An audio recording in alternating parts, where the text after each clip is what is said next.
인생을 살아가면서 사람들은 삶에 대한 많은 정의들을 해봅니다. 삶이 무엇일까? 그래서 삶은 달걀이라고 하는 아이들의 말장난부터 시작해서 철학적으로 심오한 의미가 담겨있는 표현들까지 나름대로 다양하게 우리의 삶을 정의해 봅니다. 근데 그 가운데 눈에 띄는 것은 우리의 삶은 장애물 경기와 같다 하는 이러한 표현이 눈에 들어옵니다. 몸이 불구인 사람을 장애자라 부르지요. 또 지적 장애자들, 또 정신 발달 장애자들이 있습니다. 그걸 아직 태어날 때부터 천성적으로 가지고 태어나는 사람들도 있어요. 우리 마지막 주일에는 요 가까이에 있는 우리 발달 장애자들이 모여있는 시설에 한번 가볼까 하는데요. 그런 분들이 우리 주변에 같이 거하고 있습니다. 이런 육체나 정신적인 장애가 아닐지라도 삶에 찾아오는 문제, 즉 장애물들이 우리의 인생에는 수없이 많이 있습니다. 내 인생이 마치 장애물 경기와 같이 이 하나의 장애물을 뛰어넘어가면 또다시 장애물이 나와서 또 넘어가야 되고 또 넘어가야 되고 이런 일들이 계속 찾아오게 되는 것이지요. 장애물 경기할 때 아주 멋지게 뛰어넘는 경우도 있지만 잘못하면 또 걸려서 넘어지기도 하고 넘어진 자리에서 아예 일어나지도 못하는 그런 어려운 상황도 생기게 됩니다. 평생 동안 신체의 장애를 가지고 살아가는 사람들도 우리 주변엔 얼마든지 있어요. 인생의 문제로 또는 이 장애물의 여러 가지 어려운 상황으로 우리의 삶에 곤란이 생기게 되는데 질병 역시도 우리의 삶에 찾아오는 장애물 가운데 하나입니다. 다시 볼 수 없는 이별을 통해서 슬픔의 장애물을 만나는 사람도 있습니다. 삶에 많은 장애물이 찾아오는데 그것을 넘어서는 사람이 있는가 하면 넘어서지 못하는 사람들이 있어서 참 안타까운 그런 모습을 우리가 자아내기도 하는 거죠. 우리가 아는 강용호 박사님 이제 돌아가셨는데요. 맹인이라는 장애를 가지고 또 굉장히 어려운 삶을 사셨지만 또 미국에 건너가서 크게 성공하셨어요. 그래서 백악관 보좌관도 하시면서 그 정상인도 올라가기 어려운 가장 높은 고위공직자의 삶을 사시다가 하나님 나라의 부름을 받으셨죠. 이지선 양 자동차 사고로 인해서 차에 화재가 나가지고요 몸이 온통 화상을 입고 흉하게 되었지만 그런데 꿋꿋이 일어나서 많은 사람들에게 용기를 주고 또 지금 한동대에서 가르치면서 귀한 사역을 하고 있습니다. 호주의 닉 부이치치는 다리와 팔 없이 몸통만 가지고 몸통 끝에 요 발가락 몇 개 달린 발을 가지고 태어났어요. 좌절을 많이 겪으면서 어렸을 때는 물속에 빠져서 죽으려는 자살 시도도 하고 했지만 오늘날 어떻습니까? 전 세계에 다니면서 꿈을 전하는 전도자가 되었습니다. 이 세 사람의 공통점이 뭐예요? 이들은 다 신앙으로 말미암아 회복되고 신앙 안에서 이런 꿈과 또 하나님 주신 비전을 누리면서 살아가고 있다 하는 거예요.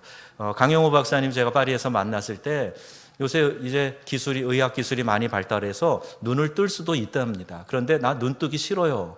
오히려 그렇게 얘기를 하셨어요. 이 소경이 된 상태에서 하나님이 내게 주신 은혜가 너무 많고 감사해서 굳이 눈 뜰 필요성 못 느끼고 삽니다. 이런 이야기를 제가 들었어요. 자, 오늘 본문에도 장애가 나옵니다. 중풍병자를 메고 사람들이 예수 앞으로 가려 했는데 4절 말씀 보시면 무리 때문에 예수께 데려갈 수 없으므로 그랬어요. 중풍병이란 장애를 가지고 예수님 앞에 좀 나가보려고 했던 것이지요. 그런데 그만 이마저 상황이 어려워졌습니다. 바로 많은 사람들, 군중이 또 다른 장애물로 버티고 있었기 때문에 그래요. 때론 여러분 우리가 주님을 만나는 일에 사람들이 장애물이 될 수 있다 하는 것을 생각해야 됩니다. 하나님의 거룩한 일을 행하는 데 있어서 사람들이 오히려 회방을 놓을 수가 있고 방해를 놓게 되는 경우가 있다는 거예요. 아니 굳이 누가 그렇게 안 해도 사람들 때문에 내 스스로 그것을 장애로 느끼고 주저앉는 경우가 있을 수 있다는 거죠. 예수님께서 십자가 대속의 죽음을 앞두고 제자들에게 그 말씀을 하셨어요. 내가 예루살렘에 들어가서 십자가에 못 박혀 죽게 될 것이다. 사흘 만에 살아날 것이다. 말씀하셨는데 수제자라고 하는 베드로가 말리지요. 주여 그리 마옵소서 그랬어요. 예수님은 이 땅에 이 구원의 귀한 사역을 이루기 위해서 오신 겁니다. 그래서 가장 그 사역의 클라이막스, 하이라이트가 되는 이 십자가 죽음과 이 구원에 대한, 부활에 대한 말씀을 하셨는데 수제자라고 하는 자가 그렇게 하지 말라고 지금 말리고 있는 거예요. 마태복음 16장 23절에 보면 예수님께서 베드로에게 이렇게 말씀하십니다. 돌이키시며 베드로에게 이르시되 사탄아 내 뒤로 물러가라. 너는 나를 넘어지게 하는 자로다. 내가 하나님의 일을 생각하지 아니하고 도리어 사람의 일을 생각하는도다. 이렇게 꾸지람하시면서 부리치셨지요. 중풍병자와 그를 메고 있던 네 사람은 이 모인 군중으로 인해서 방해를 받았습니다. 하지만 주님께 나아가는 일을 포기하지 않았어요. 마음에 들지 않는 어떤 사람의 행실로 인해서 혹은 핀잔을 주거나 험담하는 이들로 인해서 주님 앞에 나아가는 일 자체를 포기해서는 안 된다 하는 것, 오늘 말씀을 통해서 우리가 깨닫게 됩니다.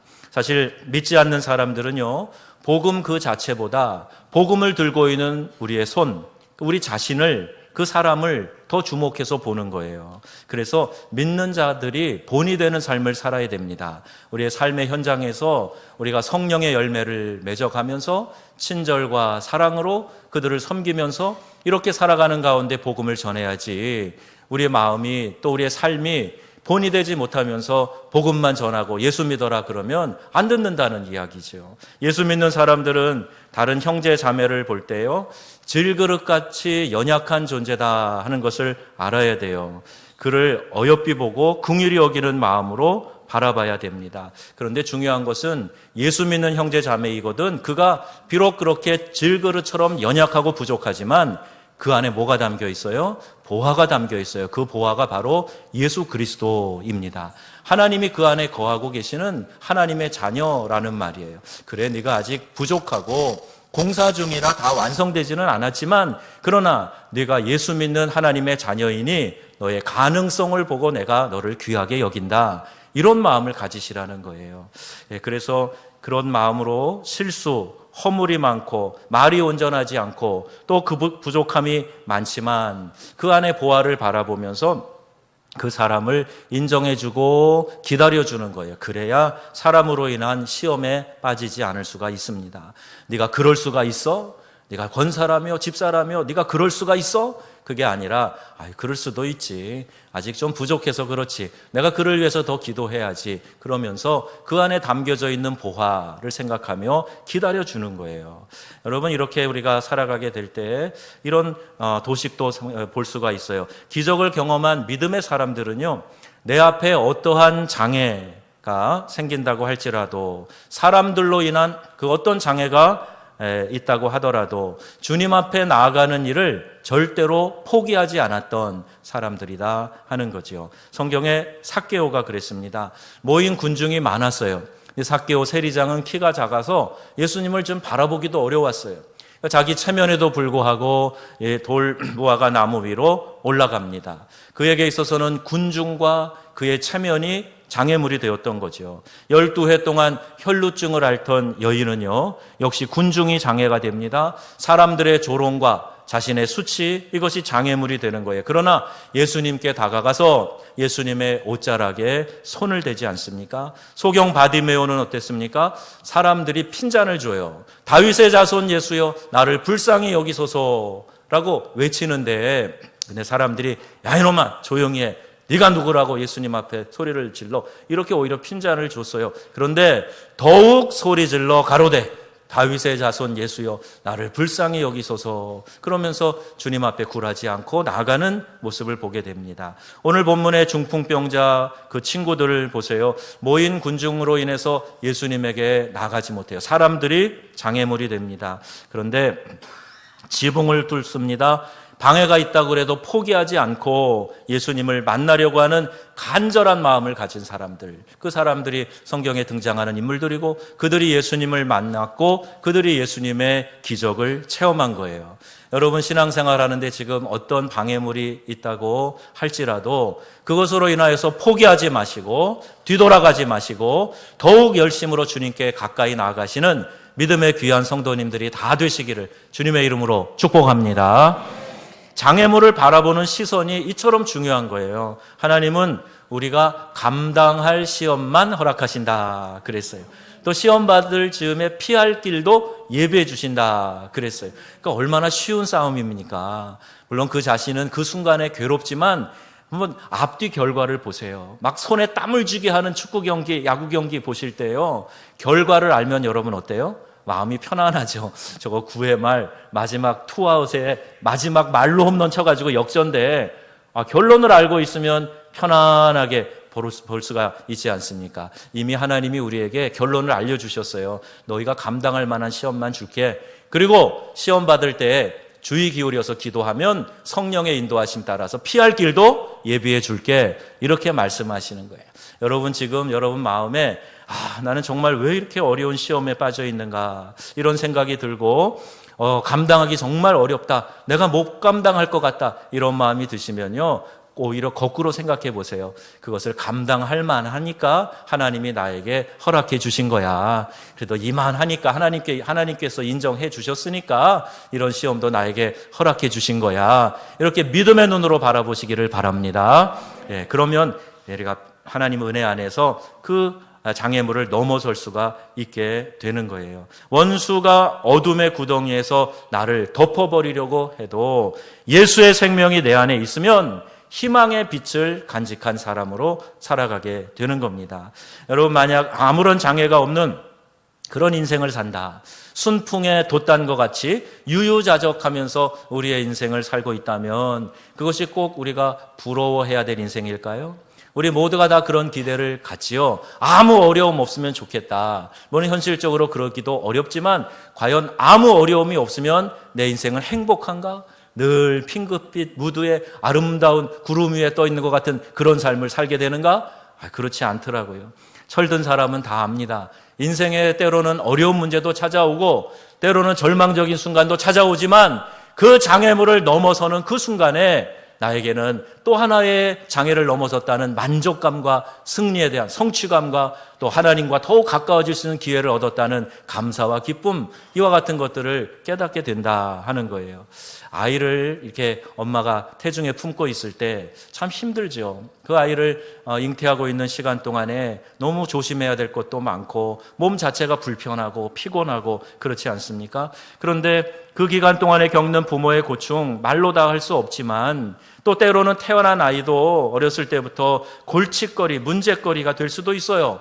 그렇지만 그 아이가 자라고 성숙해가는 그 모습을 보면서 아이를 본 그 기쁨으로 인해서 고통 중에 해산한 엄마가 또 아이를 낳고 싶다, 이런 마음을 갖게 되는 거예요. 아이 하나 낳고 막 힘들 때 절대 내가 다음엔 애기 안 난다, 그러다가도 또 둘째가 생각나고 셋째가 생각나고, 그게 왜 그래요? 아이가 주는 기쁨이 또 있기 때문에 그런 것 아닙니까? 아이가 많은 수고와 염려의 원인을 제공하는지 모르나 그 아이가 태어나고 성숙해가는 과정을 통해서 부모가 커다란 만족과 기쁨을 느끼게 되기 때문이지요. 인생에 찾아오는 장애를 딛고 일어서기만 하면 내가 한 단계 더 성숙한 인격과 신앙을 소유하게 되는 줄로 믿습니다. 그걸 생각하셔야 돼요. 내가 더 잘하는 기회가 됐구나. 하나님과 더 친밀한 관계를 맺을 수 있는 그런 기회가 왔구나. 이렇게 생각하시란 말이에요. 진주족의 아시죠? 그 조개 안에 이물질이 들어와서 모래알이던 조개 껍데기 같은 게 들어와가지고 막 비비고 아파요.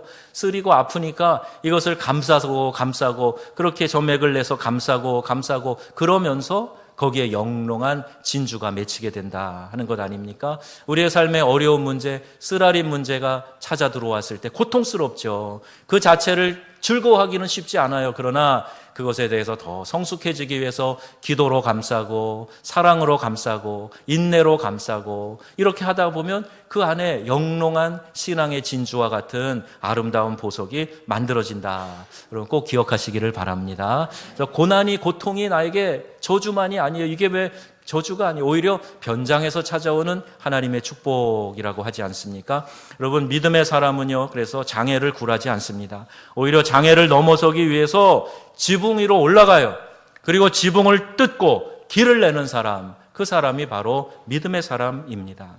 고 정주영 현대그룹 회장님이 생전에 잘하던 말씀이 이런 거라 그러잖아요. 도대체 해보기는 한 거야? 이런 얘기를 많이 하셨대요.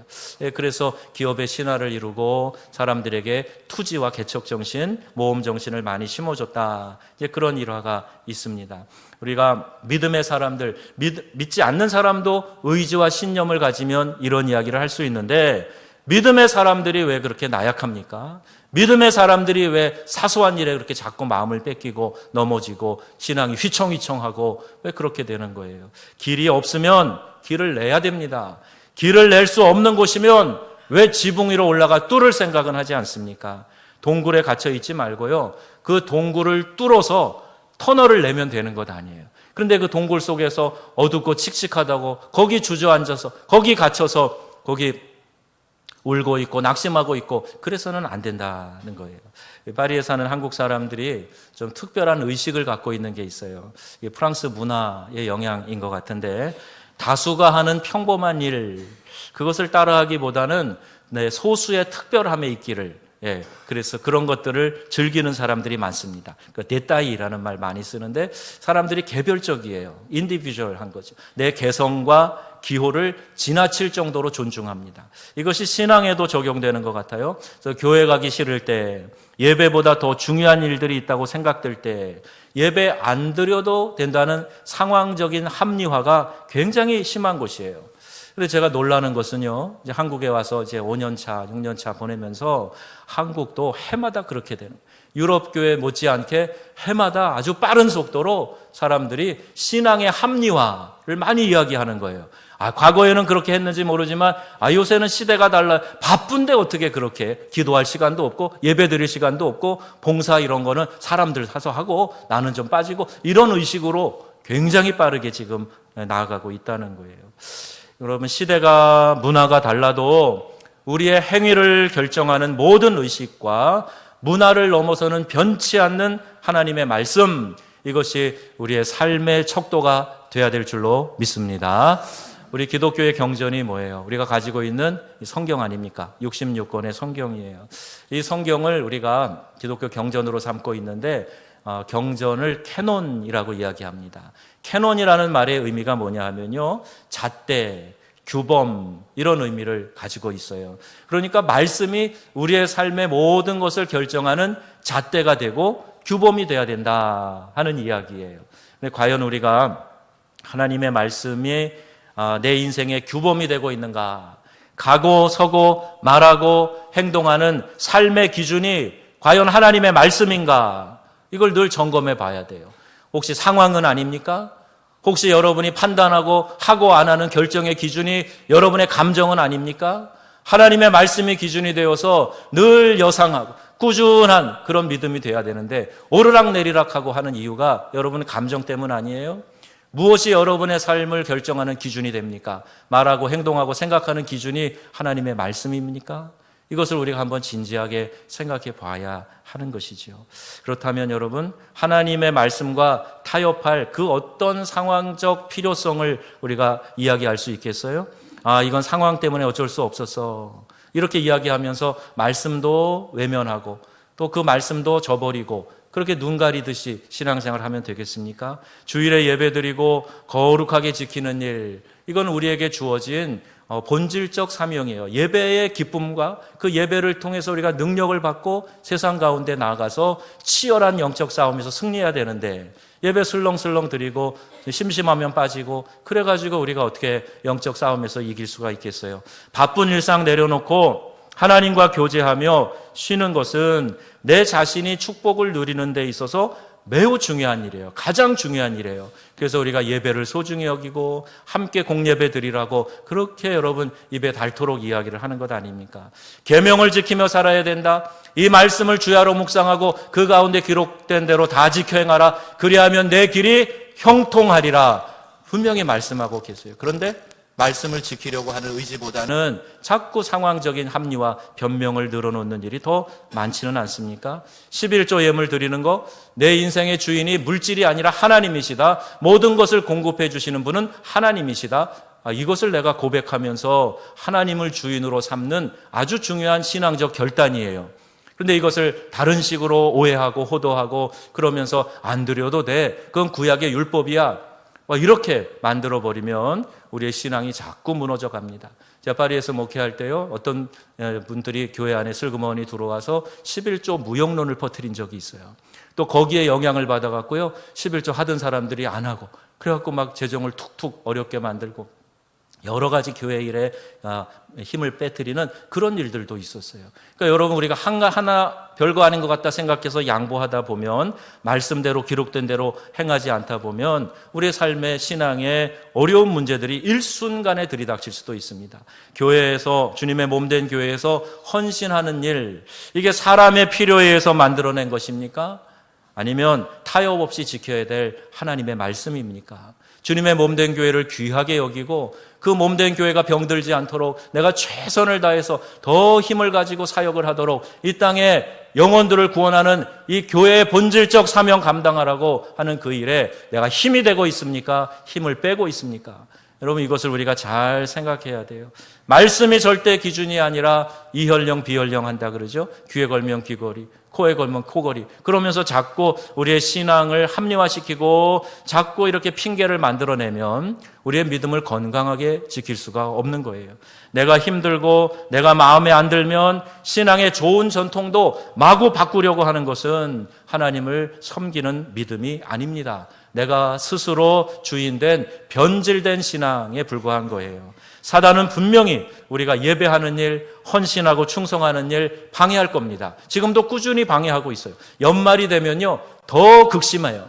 자꾸 마음을 흔들어 놓게 되는 거예요. 보람 있게 일을 하고 나서도 연말 되면 괜히 했어. 아유, 힘들어. 다시는 하지 말아야지. 그리고 자꾸 왜 이렇게 내려놓는다고 그래요. 근데 올해는 사실 많지는 않습니다. 올해는 희한하게도 그런 말 하는 분이 많지 않아요. 그런데 연말마다 패턴처럼 나타나는, 우리 교회뿐만이 아니라 여러 교회들이 다 그런 현상들이 많이 있는데, 이것이 사단이 우리가 몸된 제단을, 교회를 건강하게 하는 것을 방해하는 그런 아주 치명적인 역할 가운데 하나다 하는 걸 알아야 돼요. 말세가 될수록 모이기를 패하는 자들의 어떤 습관과 같이 하지 말라, 히브리서에 분명히 말씀하고 있는데, 이 말씀의 교훈을 외면합니다.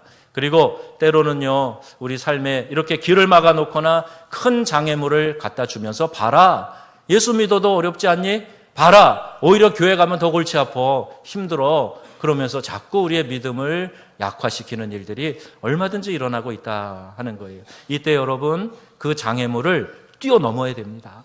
아, 시험이 오는구나 하고 알 때 예수의 이름으로 물러가라 하고 물리치시고 넘어설 수 있어야 됩니다. 장애물이 가로막혀 있으면 여러분, 지붕 위로 올라가세요. 그리고 그 지붕을 뚫고 길을 내야 됩니다. 누가 뭐라 그러면 지붕 고쳐주면 될 것 아닙니까? 이런 의연함이 좀 있어야지요. 누가 뭐라 그러면 한번 지켜보세요. 상황이, 결과가 어떻게 달라지는지 제가 보여드리겠습니다. 그러면 되는 것 아닙니까? 중풍병자가 고침받고 나면 그까지 지붕 수리하는 거, 그게 문제가 되겠습니까? 지금 벌벌 떨면서 아무것도 행하지 않고 있으면서 불평하는 거, 이것은 믿음이 아니란 말이에요. 여러분 잘 들어보세요. 그들의 믿음, 그리고 그들의 험담이에요. 구원은요, 믿음으로 개인적으로 받습니다. 그러나 그 구원받은 이후에 우리의 신앙은요, 함께 공동체적으로 살아가는 그 공동체의 믿음 가운데 살아갑니다. 내가 어떤 믿음의 그룹과 교제하느냐, 이것이 매우 중요해요. 그래서 우리 제자 양육을 하고 있는데, 이제 제자 훈련 본격적인 과정에 들어가면 제자로 만들어질 때 참 신앙의 유형을 비슷하게 본받아 가는 거예요. 그래서 우리가 말씀으로 함께 교제하고 함께 좋은 신앙의 전통을 이어가는 거, 그 공동체가 얼마나 중요한지 몰라요. 어떤 막 괴팍한 사람도 그 좋은 건강한 신앙의 공동체에 들어가면 언제 그랬느냐는 듯이 그 안에서 순한 양이 돼가지고 함께 믿음 생활하고 그러는 교회들이 있지 않아요? 우리 교회가 그런 건강한 교회로 더욱더욱 세워져 갈 줄로 믿습니다. 그걸 위해서 우리가 기대함을 가지고 그 비전을 가지고 함께 꿈꾸며 나아가는 거예요. 그러니 보세요. 어떤 믿음의 그룹과 교제하느냐 상당히 중요해요. 3절 말씀 주의 깊게 보세요. 사람들이 한 중풍병자를 네 사람에게 메워가지고 예수께로 올세 그랬거든요. 5절에 예수께서 그들의 믿음을 보시고 그랬어요. 그들의 믿음이란 과연 누구의 믿음을 말하는 겁니까? 3절 말씀의 주어가 뭐예요? 3절 말씀의 주어가 뭐예요? 여기 사람들이에요. 이 사람들이 한 사람을 그 중풍병자를 메워가지고 예수께로 간 겁니다. 그런데 지붕 위로 올라가서 지붕을 뚫은 사람은 분명 상을 메고 있는 4명의 사람이었을 겁니다. 이 일이 절대 쉬운 일이 아니죠. 지붕에 올라간다 생각해 보세요. 사다리를 타고 그 팔레스틴에 이렇게 지붕 위로 이렇게 올라간다. 그러면 누워있는 중풍병자 뭐 하나 할 수 없잖아요. 그 옴짝달짝 못하는 그 사람을 4명이 떠받들고 그 경사진 곳을 올라가야 된다고 생각해 보세요. 협력하고 협동하고 도와주지 않으면 될 일이 아닙니다. 이게 바로 믿음이에요. 공동체로 하는 믿음이에요. 중풍병자는 어떤 믿음을 가졌는지 알 수 없지만 아마 여기 기적을 체험한 다른 여느 인물들처럼 주님께 나아가려고 하는 간절한 열망이 있었을 거예요. 그래서 나를 좀 어떻게 해서 저 예수님 저분 앞에 좀 이렇게 갈 수 있게 해줘 이렇게 부탁을 했겠지요. 그러니까 그 주변의 사람들이 믿음으로 함께 협력하고 도와줘서 예수님 앞에 그의 침상을 달아내리게 된 겁니다. 예수님께서 그걸 다 보신 거예요. 그래서 그들의 믿음을 보시고, 그러니까 이 믿음은 바로 협력하는 믿음이에요. 그 믿음을 보시고 고쳐주셨다 하는 이 말씀입니다. 여러분, 우리가 주님의 기적을 경험하려면 이렇게 공동체가 함께하는 믿음이 있어야 될 줄로 믿습니다. 나 하나 잘 믿으면 됐지, 나 하나 똑바로 하면 되지, 내가 열심을 내면 되지. 예, 그것도 중요합니다. 그런데 그것만 가지고 안 돼요. 공동체가 함께 해야 돼요. 내 그룹에서, 우리 기관에서, 우리 목장에서, 우리 교회 공동체가 한 비전으로, 같은 마음으로, 같은 뜻으로, 같은 생각으로 하나님 앞에 나아가게 될 때 놀라운 기적을 우리에게 베풀어 주실 줄로 믿습니다. 성령은 하나 되게 하시는 영이라 그랬어요. 에베소서 4장 3절에 이렇게 말씀합니다. 다 같이 한번 읽겠습니다. 평안에 매는 줄로 성령이 하나 되게 하신 것을 힘써 지키라. 아멘. 평안에 매는 줄로 성령이 우리를 하나 되게 하셨는데 그거를 힘써 지키라는 거예요. 왜 힘써 지키라 그랬을까요? 그냥 슬렁슬렁 되는 게 아니란 말이에요. 기도하면서 노력하고 인내하면서 힘써 지켜야 하나됨을 유지할 수 있다는 거예요. 그리고 하나만 되기만 하면 하나님의 놀라운 역사가 폭발적으로 일어나게 될 줄로 믿습니다. 부부를 하나 되게 하신 것이 하나님의 창조의 섭리예요. 성령의 역사하실 때 가정이 하나 될 줄로 믿습니다. 성령이 다스리시면 교회가 하나 되는 줄로 믿습니다. 성령이 우리 안에서 좌정하시고 우리 안에서 전권을 가지고 역사하시면 하나 되지 않을 수가 없어요. 자꾸 분리되고 자꾸 자기 그룹을 만들고 자기 편을 만들고 이건 성령의 역사가 아니에요. 그 반대야. 악한 영의 역사입니다. 그걸 아셔야 돼요. 그래서 예수님 안에서 성령은 하나 되게 하시고 말씀으로 하나 되게 하시고 우리를 인도하시는 영이시다 하는 것을 꼭 기억하시기를 주님의 이름으로 부탁합니다. 반면 예수님께서 중풍병자를 고치실 때 사용하신 말씀이 있어요. 작은 자야 내 죄 사함을 받았느니라. 5절 말씀 하반절이에요. 근데 이 말씀 때문에 예수를 험담하는 또 다른 그들이 생기게 된 겁니다. 아니 지금 중풍병자 그 오래 누워있던 사람이 이렇게 주님 앞에서 벌떡 일어나게 됐는데 그걸 기뻐하고 찬양하는 사람만 있는 게 아니라 거기에 대해서 험담하는 사람이 생겼다는 거예요. 뭐라고 험담을 하는가? 7절에서 8절 보니까 오직 하나님 한 분 외에 누가 능히 죄를 사하겠느냐, 이거를 그들 속으로 생각한 거예요. 근데 예수님은 하나님이시잖아요. 그들의 심령을 다 읽어보시는 거예요. 그러면서 어이구 또 저렇게 엉뚱한 소리를 하는구나. 예수님이 통탄히 여기셨겠죠.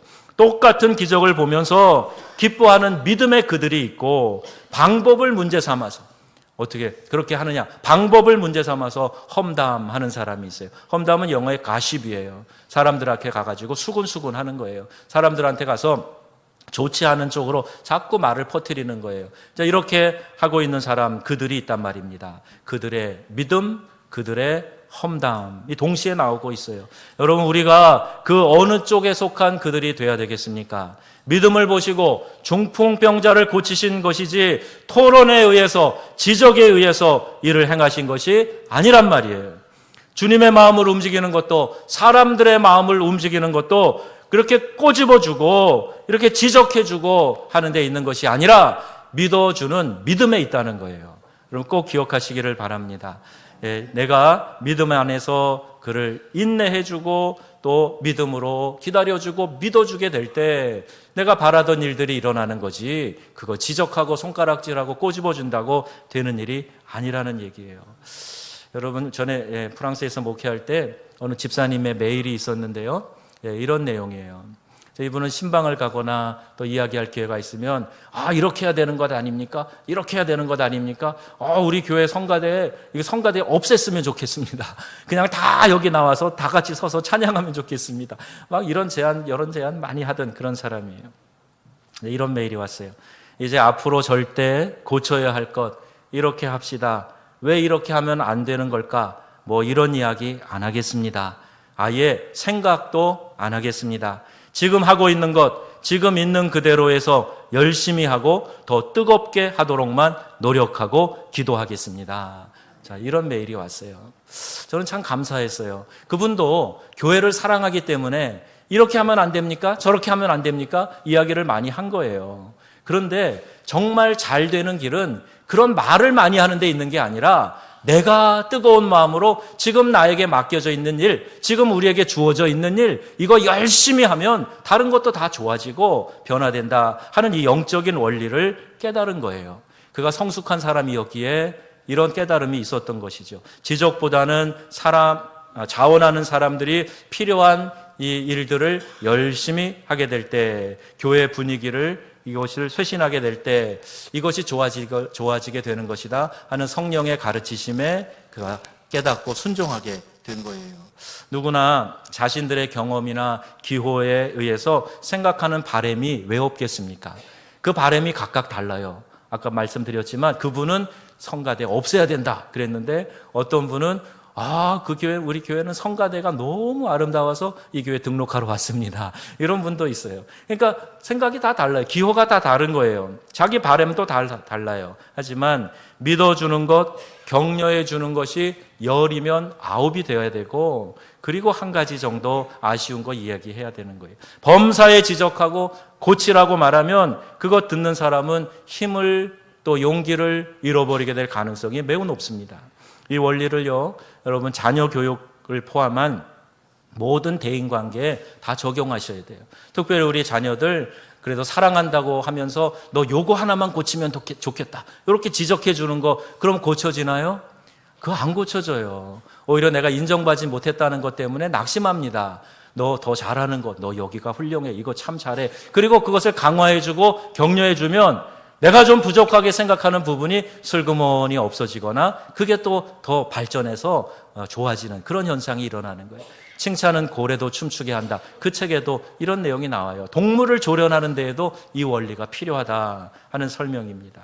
여러분, 사랑으로 격려하면 단점이 고쳐지고 또 내가 기뻐하는 쪽으로, 좋아하는 쪽으로 변화될 수 있게 된다 하는 것을 꼭 기억하시기를 바랍니다. 그래서 우리가 격려하고 칭찬하는 믿음의 사람들이 다 돼야 돼요. 설교를 하는 목사는 하나님이 주신 말씀을 대언한다는 사명과 보람으로 삽니다. 그리고 그것이 목사의 역할이라는 것을 알고 기대하고 인정하는 사람이 말씀을 통해서 은혜를 경험하게 되는 거예요. 내가 사람을 기쁘게 하랴, 하나님을 기쁘시게 하랴, 이 사도들의 반문은 말씀을 선포하는 사역자마다 다 저변에 품고 있는 자의식입니다. 이 의식이 살아있어야 진정한 하나님의 말씀의 종인 것이지요. 하지만 현실은 그렇지 않을 때가 많습니다. 누군가에게 부담이 되어서 말씀이 은혜가 아니라 걸림돌이 되지 않을까 늘 노심초사해야 되기 때문이에요. 여러분, 건강한 신앙을 가지려면 교인들은 나를 마사지 해주는 말씀이 아니라 하나님의 메시지를 들을 수 있어야 됩니다. 여러분 어떤 걸 선택하시겠어요? 작은 차이 같지만 영어 스펠 하나 다르지만 이 의미는 아주 크게 다른 거예요. 그래서 마사지를 부드럽게 만져주고 풀어주는 그 마사지가 아니라 하나님이 오늘 나의 심령에 깨닫게 하시는 메시지가 무언가, 내 영혼에 담아주시는 하나님의 말씀이 무엇인가, 이것을 찾아야 된다는 거예요. 그렇게 되면 전달하는 방법의 문제나 문장의 수려함에 근거하는 것이 아니라 그 메시지 자체를 전달받기 때문에 마음이 뜨거워지는 거예요. 그리고 그 말씀대로 살아야 되겠다 하고 하는 결단이 일어나게 되는 거예요. 오래전에 좀 시간이 됐습니다. 언젠가 제가 좀 쉽지 않았던 수요 예배가 있었어요. 집중도 잘 안 되고요. 이른바 전문 용어로 설교 죽 썼다 생각되는 그런 수요일이 있었어요. 그런데 예배에 나왔던 분이 이런 메시지를 보내왔습니다. 목사님, 늘 귀한 말씀 감사드려요. 늘 애쓰시는 목사님 존경하고요. 그 다음에 중간 생략, 말씀에 또 힘을 얻고 남은 주간 잘 살아가겠습니다. 감사합니다, 목사님. 이러고 문자를 보냈네요.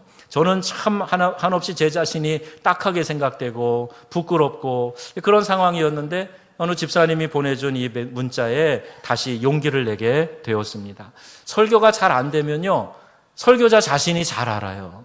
이게 성도들에게 흡수되는구나, 튕겨나오는구나, 이것도 느껴져요. 그런데 그런 상황이라고 할지라도 교인이 은혜 받았습니다. 제가 새로운 결단을 했습니다. 이렇게 칭찬 듣고 격려받았다 그래서 내 스스로 그래, 나는 늘 설교 잘하는 목사야, 이렇게 교만해질까요? 과연 그런 사람이 얼마나 있을까요? 여러분 집에 돌아가셔서 오늘 당장 이런 격려 문자 보내시면 제가 오해합니다. 오늘도 설교가 이상했나? 이렇게 생각이 들 수 있어요. 목사의 사명은 교인들로 하여금 하나님의 말씀을 잘 지켜 행하도록 하는 거, 이게 목사의 사명이에요. 교회 공동체에 주신 말씀을 듣고 난 후에 반응이 은혜 받았습니다. 잘 깨달았습니다. 새롭게 결단했습니다. 실천하며 살겠습니다. 이와 유사한 반응이어야 됩니다. 근데 설교자에게 수고했습니다 라고 하시는 분들도 계시는데요. 제가 마음은 알아요. 그렇지만 표현은 좋은 표현이 아닙니다. 수고한 것이 아니라 여러분 자신이 어떤 변화가 있었는지, 어떤 결단과 적용을 했는지 그걸 고백하셔야죠. 그래서 이 얘기를 총체적으로 한마디로 하는 것이 은혜 받았습니다. 이게 통상적으로 사용되는 표현이에요. 저희 교회는요, 비교적 말씀을 잘 듣는 그런 회중입니다. 제가 알잖아요. 다른 곳에서도 설교 많이 해보고. 근데 우리 교인들이 설교를 참 잘 듣습니다. 삶에 적용해서 주님께 칭찬 듣는 믿음을 소유하는 그런 교인들이 돼야 돼요. 내가 말씀을 받았으면 여기서 끝이는 것이 아니라 밖에 나가서 이 말씀을 적용하고 실천하고 말씀대로 살아가야 된다. 그 이야기예요. 주님의 몸된 교회를 더 사랑하고 사역자를 격려하고 교회에 대한 사랑과 자부심이 넘치는 모습으로 우리 교회가 계속해서 성장해 갈 수 있기를 주님의 이름으로 축원합니다. 자, 여러분, 믿음은 길이 없는 곳에 길을 내는 거예요. 한계를 넘어설 수 있도록 인도하시는 주님 앞으로 나아가는 거예요. 나는 못해도 주님 만나면 된다, 이 마음을 가지고 결단을 가지고 나아가는 거예요. 믿음은 주님께 나아가는데 방해가 되는 일을 없애기 위해서 지붕 위에라도 올라가고 지붕이라도 뜯어내고 하는 그런 결단이 있어야 됩니다. 상황 다 마련되고 대로가 깔려야 그러면 하지, 이거 믿음이 아니에요. 우리 모두가 이렇게 적극적인 믿음, 주님을 간절히 사모하는 그 믿음, 이것을 회복해서 장애를 극복하게 하시는 희망에 비친 예수님 앞으로 다 나아가실 수 있기를 주의 이름으로 권고합니다. 그 주님의 능력의 빛을 저와 여러분에게 비춰주셔서 우리의 삶에서 우리를 회복해 하시고 또 우리의 그 장애를 극복하게 하시는 주님의 빛이 비춰져서 그 빛 안에서 믿음으로 승리하는 저와 여러분들이 다 되시기를 우리 주 예수님의 이름으로 축원합니다. 아멘.